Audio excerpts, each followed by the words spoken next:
స్త్రీ. ఈరోజు అబిగయేల్ గురించి చెప్పాలని నేను ఆశపడుతున్నాను. అబిగయేలు యొక్క భర్త పేరు.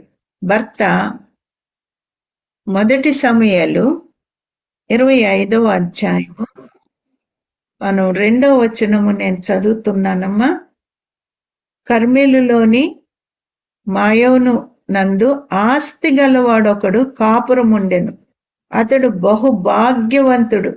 అతనికి 3000 గొర్రెలను 1000 మేకలను ఉండెను. అతడు కర్మేలలో తన గొర్రెల బొచ్చు కత్తిరించుటకై పోయి ఉండెను. ఇక్కడ ఎన్ని గొర్రెలమ్మా? 1 గొర్రె, 10 గొర్రెల, డజన? 3000 గొర్రెలున్నాయంటే నిజంగా ఆ యొక్క వ్యక్తి ఎంతో ధనవంతుడు, భాగ్యవంతుడై ఉండాల. అదే కాదు, తనకి 1000 మేకలు కూడా 1000 ఉన్నాయంట.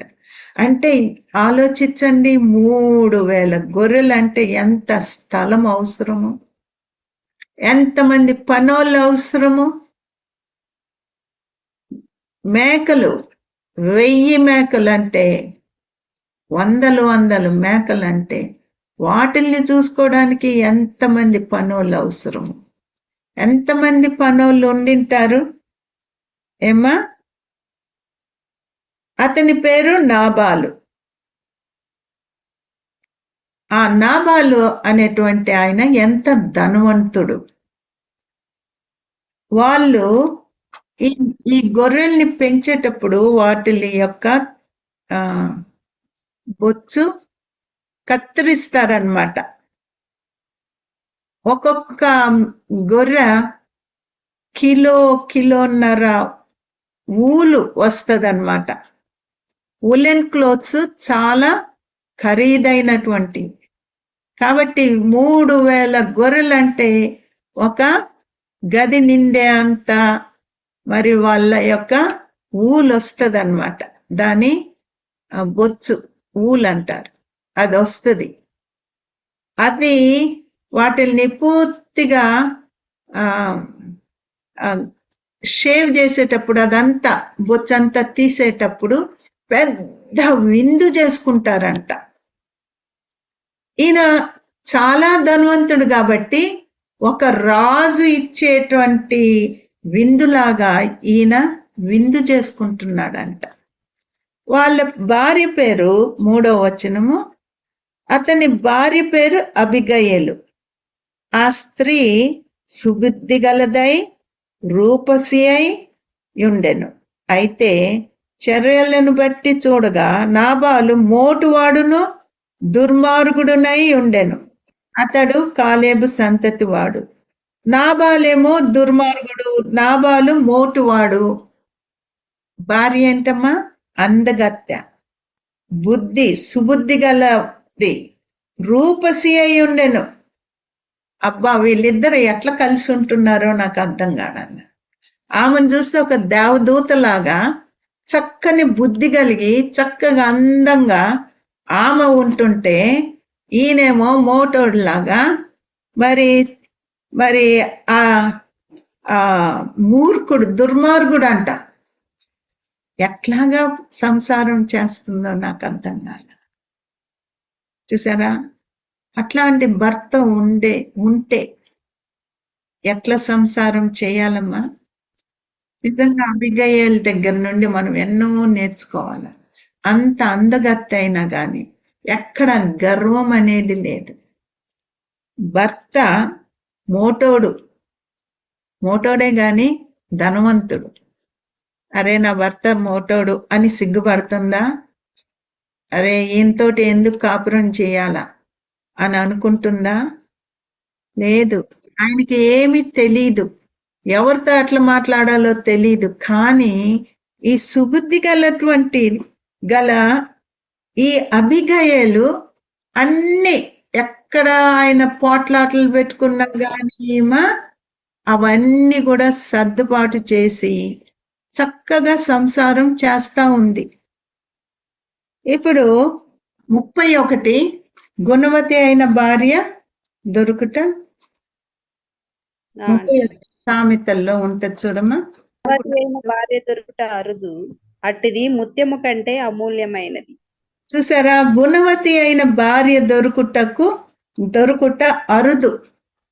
ఈ నాబాలుకి ఇట్లాంటి భార్య దొరకడం అనేది నిజంగా ఎంత ఆశీర్వాదము. అసలు అట్లాంటి భార్యలు దొరకడమే చాలా అరుదు. అది దాని యొక్క విలువ ఎంతమ్మా?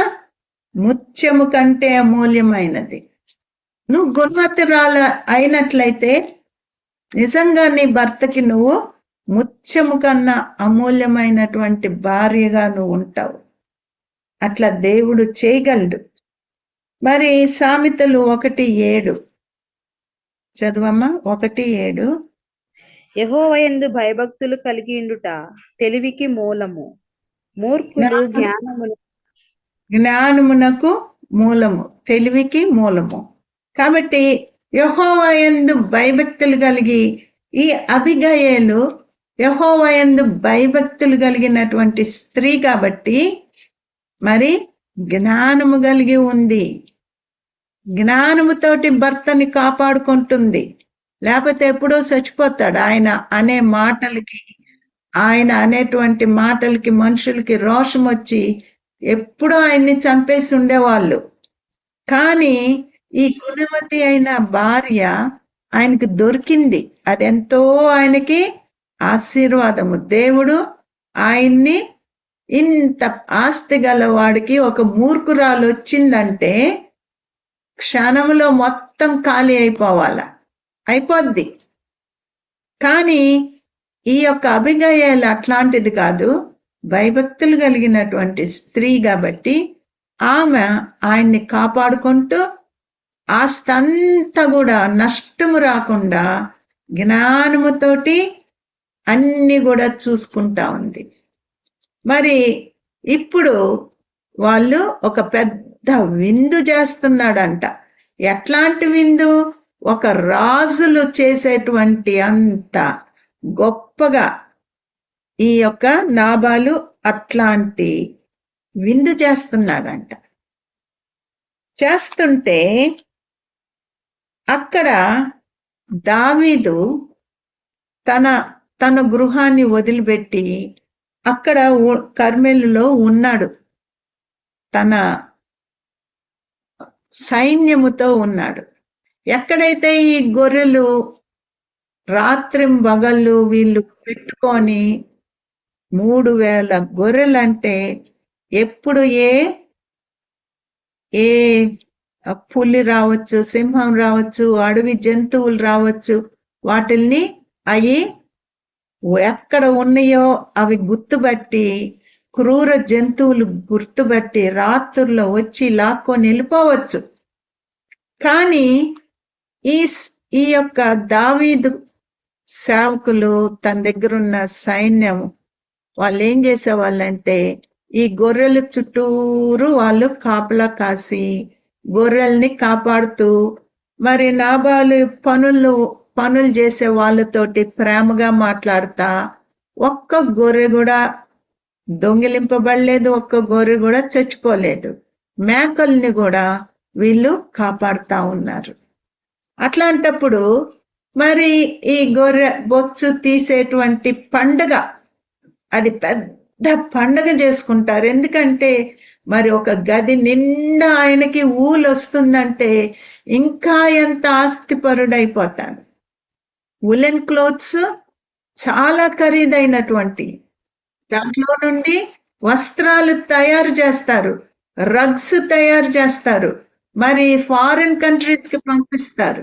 కాబట్టి ఆ యొక్క బొచ్చు కత్తిరించేటప్పుడు పెద్ద విందు చేస్తాడనమాట ఆయన. ఆ విందు చేస్తున్నాడు అని దావీదుకి తెలిసినప్పుడు, దావీదు ఎవరమ్మా? మహారాజు. కత్తి తీశాడంటే శత్రువుల్ని చంపి జయించే వరకు మళ్ళీ తిరిగి కత్తి లోపల పెట్టడు. అట్లాంటి రాజు దావీదు మహారాజు ఏం చేస్తాడంటే 4వ వచనం చదువమ్మా. నాబాలు గొర్రెల బొచ్చు కత్తెర వేయించుచున్నాడని అరణ్యమందున్న దావీదు విని తన పనివారిలో 10 మందిని పిలిచి వారితో ఇట్లా నేను, మీరు కర్మేలునకు నాబాలు నొద్దకు పోయి నా పేరు చెప్పి కుశల ప్రశ్నలు అడిగి ఆ భాగ్యవంతునితో నీకును నీ ఇంటికిని నీకు కలిగిన అంతటికి క్షేమమవును గాక అని పలికి ఈ వర్తమానము తెలియజెప్పవలెను. నీ యొద్ద గొర్రెల బొచ్చు కత్తిరించు వారున్నారను సంగతి నాకు వినబడెను. నీ గొర్రెల కాపరులు మా దగ్గర నుండగా మేము వారికి ఏ కీడును చేసి ఉండలేదు. వారు కర్మేలులో ఉన్నంత కాలము వారేదియూ పోగొట్టుకొనలేదు. నీ పని వారిని నీవు అడిగిన ఎడల వారు అలాగూ చెప్పుదురు. కాబట్టి నా పనివానికి దయచూపుము. శుభదినమున మేము వచ్చితిమి కదా, నీకిష్టము వచ్చినట్లు నీ దాసులకును నీ కుమారుడైన దావీదునకును ఇమ్ము. దావీదు పనివారు వచ్చి అతని పేరు చెప్పి ఆ మాటలన్నిటినీ నాబాలునకు తెలియజేసి కూర్చుండగా, కాబట్టి ఈ కబురు పంపించి, మరి నేను నా పనోళ్ళని పంపిస్తున్నాను, నీకు ఇష్టం వచ్చిన కృప అంటే నువ్వు ఇవ్వగలిగినంత మాకు కూడా పంపించు, మేము కూడా నీ గొర్రెల్ని చూసుకున్నాం కదా అని చెప్పి దావీదు నాబాల్ దగ్గరికి తన పనోళ్ళని పంపిస్తాడు. అన్ని చెప్తారు వాళ్ళు వచ్చి, ఇట్లా మీ గొర్రెల్ని మేము కాచాము, మేము కాపాడాము అన్ని చెప్తారు. 10వ వచనము నాబాలు యొక్క ఆన్సర్ ఏంటో, జవాబు ఏంటో చూడండి. నాబాలు, దావీదు ఎవడు, యెషై కుమారుడెవడు, తమ యజమానులను విడిచి పారిపోయిన దాసులు ఇప్పుడు అనేకులున్నారు. నేను సంపాదించుకొని నా అన్నపానములను నా గొర్రెల బొచ్చు కత్తిరించు వారి కొరకు నేను వధించిన పశుమాంసమును తీసి నేను బొత్తిగా ఎరుగని వారికిత్తునా అని దావీదు దాసులతో చెప్పగా, దావీదు పనివారు వెనుకకు తిరిగి దోవపట్టుకొని పోయి అతనికి ఈ మాటలన్నీ తెలియజేసిరి. చూసారా ఎట్లా మాట్లాడాడో? దావీదు మహారాజు, ఆయన కత్తి తీశాడంటే మళ్ళీ శత్రువుల్ని చంపే వరకు కత్తి మళ్ళీ లోపల పెట్టాడు. అట్లాంటి ఆయన గురించి ఏం మాట్లాడుతున్నాడు? ఎవడు ఆయన? యెషై కుమారుడు ఎవడు? అసలు అందరికీ తెలుసు. దావీదంటే ఎవరో అందరికీ తెలుసు. ఎంత బలవంతులైనా గాని గజగజ వణుకుతారంట దావీదు పేరు చెప్తే. అట్లాంటిది నిజంగా ఈ మొరటివాడు దుర్మార్గుడు అన్నది కరెక్ట్. ఏంటి ఆయనవుడు? ఆయనకెందుకు? నేను ముక్కు ముఖం ఎరగనటువంటి వాడికి నా యొక్క విందులో నుండి అన్ని పంపించనా, భోజనం పంపించనా వాళ్ళకి అని చెప్పి వాడెవడో నాకు తెలీదు, పొండి మీరు అని అన్నాడో ఏమి మాట్లాడాడో ఇంకా వాళ్ళు గమ్మున వెళ్ళిపోయారు. ఈయనకి మూడింది అనుకున్నారు వాళ్ళ పనోళ్ళు. ఈయన్ని ఇట్లాంటి జవాబు ఎవ్వరు చెప్పరు, చెప్పలేదు. ఇట్లాంటి జవాబు మాకు చెప్పాడని మేము ఇప్పుడు వెళ్ళి దావీదుకి చెప్తే ఏమి చేస్తాడో అని పని మనుషులు భయపడుతున్నారు గాని ఈయన మాత్రం ఏమి లెక్క చేయకుండా ముక్కు ముఖం ఎరగనటువంటి వాళ్ళు, మీకు నేను ఇవన్నీ ఈ విందు మీకు ఇవ్వాలా అని చెప్పి అసలు అడక్కు ముందే పంపియాలి ఆయన. కానీ అవన్నీ కాకుండా కనీసం వచ్చి అడిగినందుకు ఇయ్యాలి కదా, పంపియాలి కదా. లేదు, నాకు వాళ్ళెవరో తెలీదు అని ఈ జవాబు చెప్పగానే మరి దావీదుకి కోపం వస్తుంది. చదువమ్మా. అంతట దావీదు వారితో, మీరందరూ మీ కత్తులను ధరించుకొనుడనగా వారు కత్తులు ధరించుకొనిరి. దావీదు కూడాను కత్తి ఒకటి ధరించెను. దావీదు వెనుక దాదాపు 400 మంది బయలుదేరగా 200 మంది సామాను దగ్గర నిలిచిరి. పనివాడు ఒకడు నాబాలు భార్య అయిన అబీగయిలుతో ఇట్లా నేను, అమ్మా, దావీదు అరణ్యములో నుండి మన యజమానుని కుశల ప్రశ్నలు అడుగుటకై దూతలను పంపించగా అతడు వారితో కఠినముగా మాట్లాడెను. అయితే ఆ మనుషులు మాకెంతో ఉపకారము చేసి ఉన్నారు. మేము పొలములో వారి మధ్యను సంచరించుచున్నంత సేపు అపాయము గాని నష్టము గాని మాకు సంభవింపనే లేదు. మేము గొర్రెలను కాయుచున్నంతసేపు వారు రాత్రింబగళ్ళు మా చుట్టూ ప్రాకారముగా ఉండిరి. అయితే మా యజమానికిని అతని ఇంటి వారికందరికిని వారు కీడు చేయ నిశ్చయించి ఉన్నారు గనుక ఇప్పుడు నీవు చేయవలసిన దానిని బహు జాగ్రత్తగా ఆలోచించుము. మన యజమానుడు బహు పనికిమాలిన వాడు, ఎవరిని తనతో మాట్లాడనీయడు అనెను. ఎవరితో మాట్లాడుతున్నాడమ్మా? ఆ యొక్క అబిగయీలు యజమానురాలుతోటి పని మనిషి పనివాడు ఎట్లా మాట్లాడుతున్నాడు? మన యజమానుడు బహు పనికి మాలినవాడు, ఎవరిని తనతో మాట్లాడనీయడు అంటే అబిగయీలకి రోషం వచ్చిందా? నా భర్తని ఇట్లా అంటున్నావు అని ఏమన్నా అన్నదా? ఏమనలేదు, దీనంగా తీసుకుంది. భర్త నిజమే, నా భర్త మూర్ఖుడు, నిజమే నా భర్త మోటోడు, ఇప్పుడు నేనేం చేయాలా?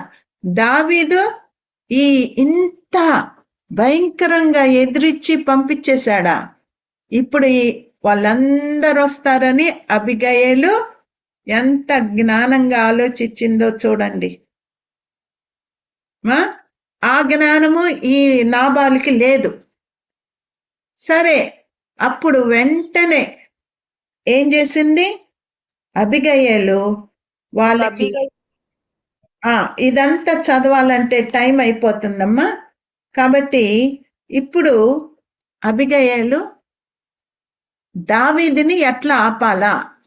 వచ్చాడంటే మాత్రము ఎవరిని లెక్క చేయడు, అందరు తలలు ఎగిరిపోతాయి. ఇప్పుడు ఒక్కరం కూడా మేము బ్రతకము అని చెప్పి వెంటనే ఏం చేసింది? ఆ భర్తకి తెలియకుండా ఎంతో విందుకి చేసినటువంటి ఆ యొక్క ఆహారాలు ఎంతెంత ఎక్కువ వాళ్ళకి మూటగట్టి ఆ గాడిదల మీద పంపించేసింది. అమ్మో, దావీదు బయలుదేరాడంటే బయలుదేరుంటాడు, వీళ్ళు వెళ్ళిపోయారు కదా, ఈ సంగతి అబిగయీలకి తెలియదు. వాళ్ళు వచ్చారు, మరి ఎక్కడ బిజీగా ఉందో ఏమో, వాళ్ళని చూడలేదు.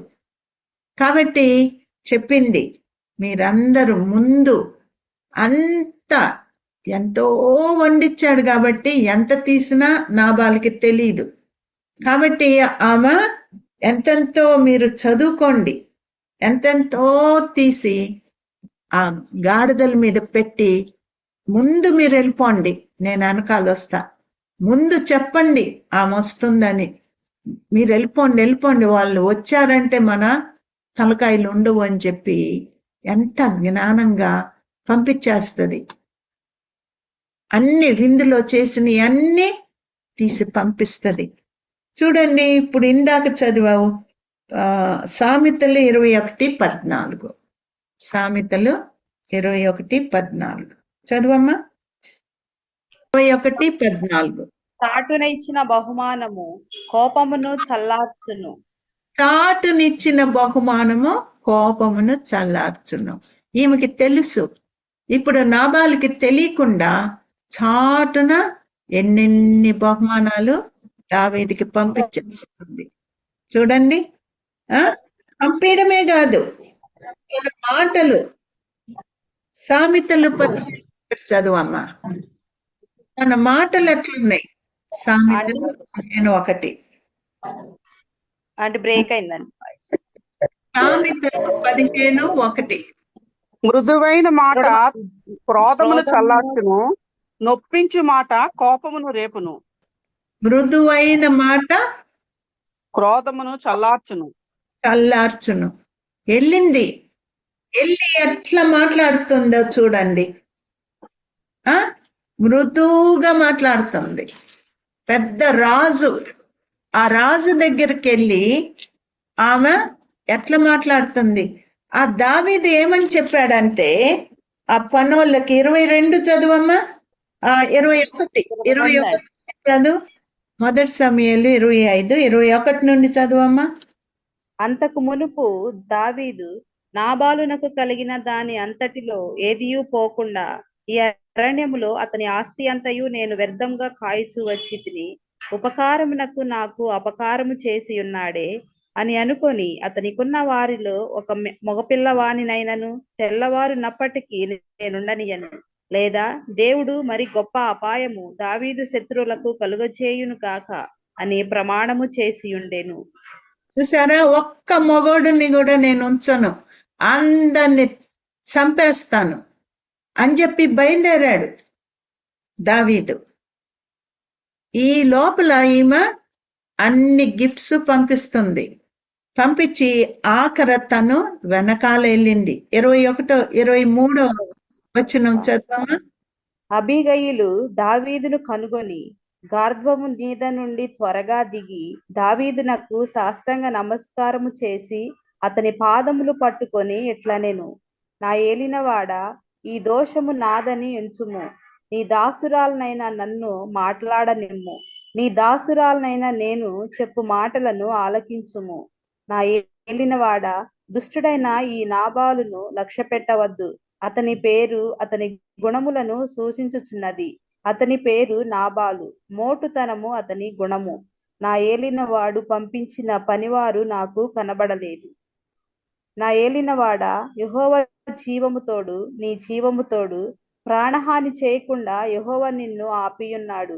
నీ చెయ్యి నిన్ను సంరక్షించనన్న మాట నిజమని యెహోవా జీవము తోడు, నీ జీవము తోడు అని ప్రమాణము చేయుచున్నాను.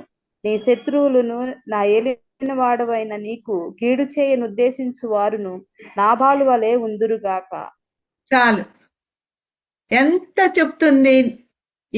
ఈ నా భర్త ఇట్లా చేశాడు, కానీ నేను చేశానని మీరు అనుకోండి, నన్ను క్షమించండి. నన్ను క్షమిస్తే తన భర్తను కూడా క్షమించినట్లే కదా. జ్ఞానముతోటి మాట్లాడి అంత కోపంగా ఉన్నటువంటి ఆ యొక్క దావీదుని కూల్ చేసి పడేసింది. ఆ మాటలకి తను మాట్లాడుతుంటేనే ఆయన హృదయంలో కనికరం పుట్టిందమ్మో, ఈమె భర్తని మనం చంపకూడదు, ఈమె బిడ్డల్ని చంపకూడదు, ఈమె ఎంత అందగత్త అయినప్పటికీ ఎంత దీనంగా సాష్టాంగపడి నా కాళ్ళ మీద పడిందే, ఈమెని నేను కాదని ఎట్లా నాలా. చూస్తే అన్ని పంపించింది. దావీదు అనుకున్న దానికన్నా ఇంకా ఎక్కువ పంపించేసింది.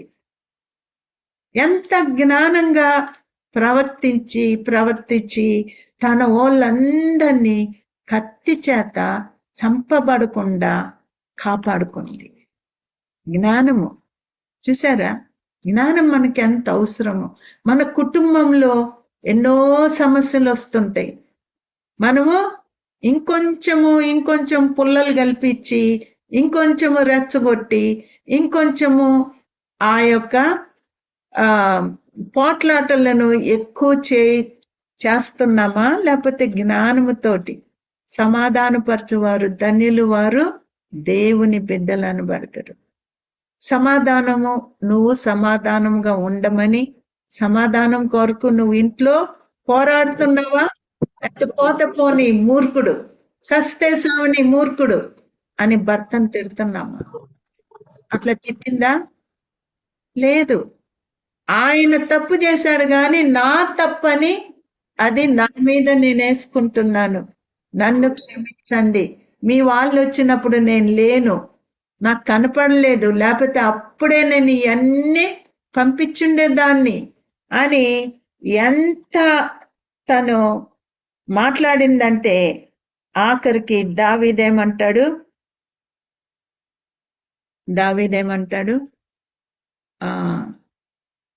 34వ వచనం చదవండి.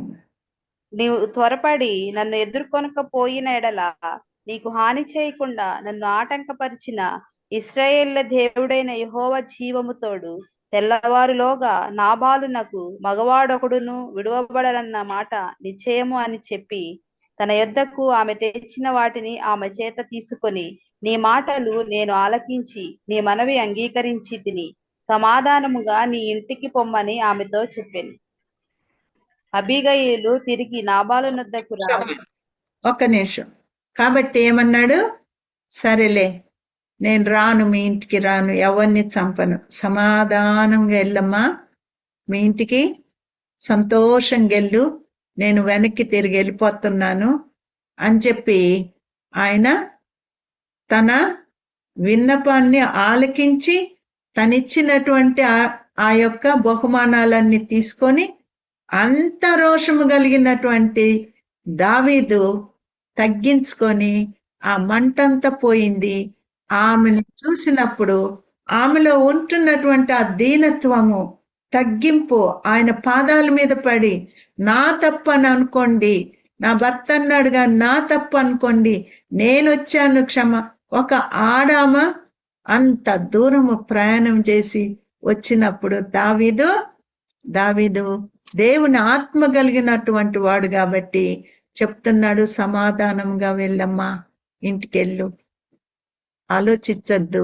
నిజంగా మీ ఇంట్లో ఒక్క మగోడిని కూడా ఉంచకూడదని నేను బయలుదేరాను, కానీ నేను ఇప్పుడు వెనక్కి తిరిగి వెళ్ళిపోతున్నాను. చూసారా, అంత జ్ఞానము కలిగినటువంటి స్త్రీ వెళ్ళిపోతుంది. మళ్ళీ వెళ్ళిపోయినప్పుడు ఏం చూస్తుంది? అక్కడికి వెళ్ళి ఇంటికి వెళ్ళినప్పుడు చదువమ్మా. అబీగయిలు తిరిగి నాబాలు నద్దకు రాగా రాజులు విందు చేసినట్లు అతడు ఇంటిలో విందు చేసి త్రాగుచు బహు సంతోషించుచు మత్తుగా నుండెను గనుక తెల్లవారు వరకు ఆమె అతనితో కొద్ది గొప్ప మరేమీ చెప్పక ఊరకుండెను. ఉదయమున నాబాలు కాబట్టి నాబాలు ఫుల్ గా తాగి ఉన్నప్పుడు వెళ్ళి ఏ పోట్లాట పెట్టుకోలేదు. నువ్వు ఇట్లాంటోడు అట్లాంటోడివి, మేమందరం సచ్చుండే వాళ్ళమని గాని ఆ విందులోకి వెళ్ళి తను ఏ విధమైన పోట్లాట పెట్టుకోలేదు, గమ్మునుంది, మాట్లాడలేదు. మత్తు దిగే వరకు కూడా ఆమె, తెల్లవారు వరకు ఆమె అతనితో ఏ మాట చెప్పకుండా నోటిని కాపాడుకుంది. సరే, 37 ఉదయమున నాబాలునకు మత్తు తగ్గి ఉన్నప్పుడు అతని భార్య అతనితో ఆ సంగతులను తెలియచెప్పగా భయము చేత అతని గుండె పగిలెను. అతడు రాతి వలె బిగుసుకొని పోయెను. 10 దినములైన తరువాత యెహోవా నాబాలును మొత్తగా అతడు చనిపోయెను. చూసారా, ఎప్పుడైతే దావీదు ఆ మత్తు దిగినప్పుడు భార్య మాట్లాడినప్పుడు అప్పుడు అర్థమైంది. ఇంకా భయానికి బిగుసుకుపోయాడంట. 10 దినాలు అట్లాగే ఉండి మరి దేవుని ఉగ్రత, ఎందుకంటే దావీదు దేవునికి ఇష్టానుసారమైనటువంటి వాడు కదా, ఆయన్ని ఇట్లా అవమానపరిచాడని దేవుని ఉగ్రత నాబాలు మీదకి వచ్చినప్పుడు నాబాలు చచ్చిపోయాడంట 10 దినాలు అయిన తర్వాత. 39 నాబాలు చనిపోయేనని దావీదు విని యెహోవా నాబాలు చేసిన కీడును అతని తల మీదకి రప్పించెను గనుక తన దాసుడినైన నేను కీడు చేయకుండా నన్ను కాపాడి నాబాలు వలన నేను పొందిన అవమానమును తీర్చిన యెహోవాకు స్తోత్రము కలుగును గాక అనెను. తరువాత దావీదు అబీగయిలును పెండ్లి చేసుకొనవలనని ఆమెతో మాట్లాడ తగిన వారిని పంపెను. దావీదు సేవకులు కర్మెలులోనున్న అబీగయిలు వద్దకు వచ్చి దావీదు మమ్మును పిలిచి నిన్ను పెండ్లి చేసుకొనుటకై తోడుకొని రండని పంపెననగా ఆమె లేచి సాగిలపడి, నా ఏలిన వాని చిత్తము, నా ఏలిన వాని సేవకుల కాళ్ళు కడుగుటకు నా ఏలిన వాని దాసురాలనగు నేను సిద్ధముగానున్నానని చెప్పి త్వరగా లేచి గార్ధబవు మీద ఎక్కి తన వెనుక నడుచుచున్న 5 పనిగత్తెలతో కూడా దావీదు పంపిన దూతల వెంబడి రాగా దావీదు ఆమెను పెళ్లి చేసుకొనెను. చాలమ్మా, చూసారా, ఆమె నాబాలు చనిపోయాడని తెలియగానే దావీదు వెంటనే ఆమెని అట్లా వదలకూడదు, నేను పెళ్లి చేసుకుంటాను అని పెద్దల్ని పంపించాడంట. ఒక పద్ధతి చొప్పున పెద్దల్ని పంపించినప్పుడు ఈమె కూడా అసలు ఆయన కాళ్ళు గడగడానికి కూడా నేను తగినటువంటి దాన్ని కాదు, ఇంత భాగ్యమా నాకు అని వెంటనే వెళ్ళింది, ఆయన్ని పెళ్లి చేసుకుంది. దావీదు పెళ్లి చేసుకున్నాడు. చూసారా, ఎంత జ్ఞానము కలిగినటువంటి స్త్రీ. ఎన్ని నేర్చుకోవాలా మనము ఈ యొక్క అబిగయీలు గురించి, మనం ఎంతో నేర్చుకోవాలి. ఒక మొరటి దుర్మార్గుడైన భర్తతోటి తను సంసారం చేసి ఏ రీతిగా తన పని వాళ్ళందరినీ, తన కుటుంబాన్ని, మరి అందరినీ కత్తితోటి చంపబడకుండా ఎంత జ్ఞానంగా కాపాడుకుంటుంది. మరి అమ్మ, నీకు జ్ఞానం ఉందా? నీ కుటుంబాన్ని కట్టుకునే జ్ఞానం ఉందా? చీటికి మాటికి అలిగి నువ్వు పండుకుంటున్నావా? చీటికి మాటికి పోట్లాడుతున్నావా? అన్నం తినకుండా అలగడము, మాట్లాడకుండా ఉండడము. నిజమే, వాళ్ళు నాబాల్ లాంటి భర్తలు ఉండొచ్చు, కానీ ఎప్పుడైనా ఈమె అట్లా చేసిందా? ఎంత ధన్యురాలు, ఎంత ఓర్పు, సహనము. మరి ఇటువంటి ఇళ్లలో సమాధానము, శాంతి ఉంటది. నువ్వు ప్రార్థన చేయకుండా నీ కష్టాల గురించి, లేకపోతే ఇట్లా అన్నాడు భర్త, అట్లా అన్నాడని నువ్వు అలిగి వంట చేయకుండా నిద్రపోవడము, అన్ని ఇసిరు కొట్టడము, ఒక సైతాన్ లాగా ఇంట్లో ఉంటే ఆశీర్వాదకరంగా నువ్వు ఉంటావమ్మా? సమాధానకరంగా ఉంటావా? సమాధాన పరుస్తున్నావా? ఇంట్లో అయ్యో పోట్లాట్లు వస్తాయేమో, నేను ఈ మాట అనకూడదు అంటే ఏమన్నా పోట్లాడుకుంటారేమో అని నీ నోటిని నువ్వు కాచుకుంటున్నావా? లేకపోతే సనుగుడు గొనుగుడు ఇంకొంచెము ఆ పోట్లాట్ని ఇంకొంచెం ఎక్కువ చేస్తున్నావా? నాబాలు తాగుబోతు అయినా గాని ఈమె ఎట్లాగా ఆయనతోటి కాపురం చేసి ఏ రీతిగా తన కుటుంబాన్ని కాపాడుకుందో చూడండి. జ్ఞానము, యెహోవా యందు భయభక్తులు కలిగినటువంటి వారికి జ్ఞానము దేవుడు మెండుగా అనుగ్రహిస్తాడు. కాబట్టి భయభక్తులు కలిగి ఉండడము మనం నేర్చుకోవాలా. పోట్లాడడం కాదు, అసమాధానమైన మాటలు మాట్లాడడం కాదు, పోట్లాటలు ఎక్కువ చేసే మాటలు, ఇట్లాంటి సూటిపోటి మాటలు, ఇవన్నీ కూడా మనం మానేయాల. అలగడం అనేది అది దేవునికి సంబంధించినటువంటి ఆత్మ కాదు. అలగడం అనేది చీకటి, అదొకటి. అన్నం తినకుండా ఉండడము, పండుకోవడము, ఏడవడము, ఇవన్నీ ఒక భక్తి కలిగిన స్త్రీకి సంబంధించినవి కానే కాదు. అవన్నీ సాతానుడికి సంబంధించినవి. అలాగ నువ్వు ఉన్నావంటే నీలో దేవుని ఆత్మ లేదని అర్థము. ప్రార్థన చేసుకుందాం. పరిశుద్ధమైన తండ్రి, ప్రేంగల ప్రభువా, ఈ దినమున ప్రభువా అబిగయల్ గురించి మీరెంత చక్కగా మాతో మాట్లాడారు. ఎంత దీనురాలు ప్రభువా, సాష్టాంగపడి దావీదు కాళ్ళ మీద పడి అంతా తగ్గించుకుంది. ఇంత ధనవంతురాలైనప్పటికీ ఆ మట్టిలో పడిపోయి తను కాళ్ళు పట్టుకొని బ్రతిమలాడడం బట్టి దావీదు ఒక్కరిని కూడా చంపలేకపోయాడు. ప్రభువా, ఆమె దీనత్వం ఎట్లా అడ్డొచ్చేసింది, ఆమె తగ్గింపు ఎట్లా దావీదుని ఆ కోపం నుండి ఆయన్ని తొలగించేసింది. ఆ కోపాన్ని ప్రభువా, ఆ భయంకరమైన యుద్ధము జరగకుండా రక్తము ఆ ఇంట్లో రక్తము పారకుండా ఎట్లాగా తను అడ్డుపడింది. ప్రభువా, మీకు స్తోత్రములు నా తండ్రి. నా దయగల ప్రభువా, అబిగయల్ ద్వారా మేము అనేక విషయాలు, ఇంకా ఆ అధ్యాయం మొత్తం చదువుకుంటే ఇంకా ఎన్నో విషయాలు ఉన్నాయి. కాబట్టి ప్రభువా, మేము నేర్చుకోవడానికి సహాయం దయచేయండి. నీ కృప మా మీద ఉంచండి. ప్రభువా, ఈ బిడ్డలు ఎవరైతే అనారోగ్యంగా ఉన్నారో, ఎక్కడెక్కడ వాళ్ళకి అనారోగ్యం ఉందో వాళ్ళ చేతులు పెట్టుకున్నప్పుడు ప్రభువా, నజరేయుడైన యేసయ్య నామమున ప్రార్థిస్తున్నాను. నాయనా, ఏ జబ్బైనా సరే నీ నామానికి లొంగిపోవాల్సిందే. ఏ చీకటైనా సరే నజరేయుడైన యేసు నామమున వదలాల్సిందే, పూర్తిగా వదలాల. ప్రభువా, అనారోగ్యంగా ఉన్న వారిని గుర్తు చేసుకోండి, మీరు ముట్టి స్వస్థపరచండి. ప్రభువా, నా దయగల తండ్రి, ప్రతి బిడ్డ రక్షింపబడి మిమ్మల్ని తెలుసుకొని నీ రాకళ్ళు ఎత్తబడే గుంపులో మేమందరం ఉండునట్లు నీ కృప మా మీద ఉంచమని క్రీస్తు పుణ్య నామమున వేడుకొని ప్రార్థిస్తున్నాను తండ్రి. ఆమెన్.